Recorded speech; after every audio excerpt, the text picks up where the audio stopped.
Welcome to our channel. Today we how to subscribe to Canva Pro for brand fonts and templates, full guide step by step clearly. To begin, open your web browser and go to the Canva website.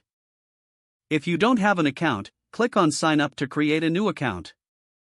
If you already have an account, click on log in and enter your credentials. Once you're logged in, locate the sidebar on the left side of the screen. Scroll down until you find the pricing section and click on it.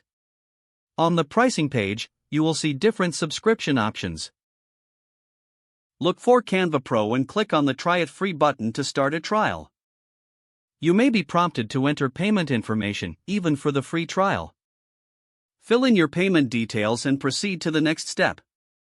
After confirming your payment, Canva will activate your Pro features.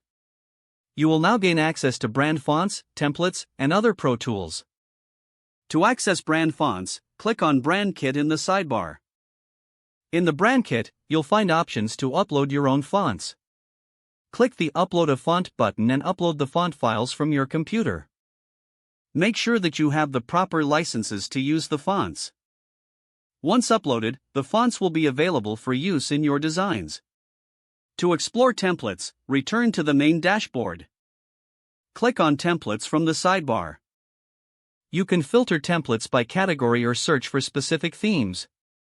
Select a template to customize it according to your brand's needs. Adjust the text, colors, and images to align with your brand style. Once satisfied with your design, click on the Download button to save your work. With Canva Pro, you can create cohesive and branded content effortlessly. Enjoy the benefits of your subscription and enhance your design projects. If the page does not load, refresh the browser or try again in a private or incognito window. Make sure you are using the correct email address, then retype it carefully to avoid small typos. If your password is not accepted, use the reset option and create a new strong password you can remember. Check your spam folder for verification or security emails, then complete any requested confirmation steps. Don't forget to like this video and subscribe to our channel for more step-by-step tech guides.